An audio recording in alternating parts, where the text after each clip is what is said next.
उसमें दो तीन इंटरनेट कंपनियां हैं जिसमें आप पेटीएम, जोमेटो जैसे स्टॉक्स पर नजर रखें, क्योंकि आज दरअसल एक बैठक होने वाली है।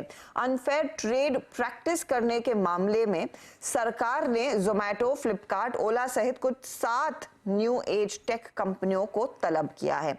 इन कंपनियों के प्रमुख अधिकारी संसद की स्टैंडिंग कमेटी के सामने पेश होने वाले। ये मुझे इनफैक्ट यूएस की याद आ रही है, क्योंकि यूएस में ये बिग टेक कंपनियां इनफैक्ट इस तरह की कमिटीज के सामने जाती हैं और अपना वक्तव्य रखती है, और आज ऐसा ही कुछ भारत में भी होने वाला है।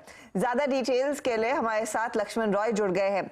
लक्ष्मण, ऐसी चीजें हमने फ्लिपकार्ट ने अपना मेटा यानी कि फेसबुक और गूगल को करते देखा है यूएस में। आज इन कंपनियों के बारे में क्या खास आप पकड़ रहे हैं?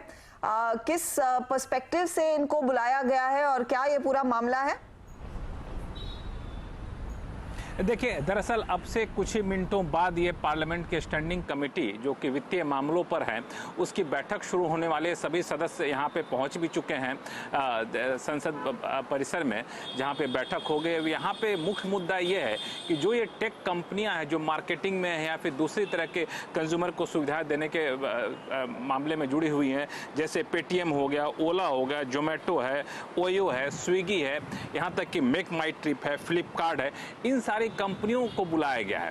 और इन सारी कंपनियों को इसलिए बुलाया गया है क्योंकि आरोप कह लें या फिर सरकार को शिकायत मिली है कि ऐसी कई सारी कंपनियां हैं जो खास तौर से अस्वस्थ प्रतियोगिता करती हैं, जिसको अनफेयर ट्रेड प्रैक्टिस कह लें या फिर एंटी कॉम्पिटिटिव माहौल बनाती हैं, जिससे प्रतियोगिता का भावना खत्म हो जाती है और इससे कंज्यूमर को नुकसान होता है। तो क्या इन कंपनियों का मॉडल कैसा है? इस एंटी कॉम्पिटिटिव माहौल में इनका क्या कोई योगदान तो नहीं है? ये किस तरीके से कॉम्पिटिशन को बनाए रखती हैं? ये सारी चीजें इस कमेटी की बैठक में इन कंपनियों से जाना जाएगा। और महत्वपूर्ण बात यह है कि इसमें 7 बड़ी बड़ी ऐसी टेक कंपनियों के जो प्रमुख हैं उनको चिट्ठी भेजी गई थी संसद की स्थायी समिति की तरफ से कि आपको यहां पर आना है, जिसमें पेटीएम के विजय शेखर शर्मा, ओला के सीएफओ अरुण कुमार, मेक माई ट्रिप के दीप कालरा, जोमेटो के दीपेंद्र गोयल, ओयो के रितेश अग्रवाल, स्विगी के वाइस प्रेसिडेंट हैं अवंतिका बजाज, फ्लिपकार्ट के सीईओ। और इन लोगों को कहा गया कि आप यहाँ पे प्रस्तुत होइए और बताइए कि आपका बिजनेस मॉडल क्या है। इसके पीछे 2 परिप्रेक्ष्य। पहली बात जो हमने आपको बताया कि अनफेयर ट्रेड प्रैक्टिस का मामला है, एंटी कंपटीशन स्टेप्स लेने का मामला है। दूसरा, कंपटीशन कमीशन ऑफ इंडिया पहले ही ऐसे मामले की जांच कर रहा है। तो 28 अप्रैल के आसपास कंपटीशन कमीशन ऑफ इंडिया ने स्टैंडिंग कमेटी के सामने अपना प्रेजेंटेशन दिया था, और इस प्रेजेंटेशन में इस तरह के कई सारे मुद्दे उठे थे। उन प्रेजेंटेशन के बाद इन कंपनियों को वो तलब किया गया है।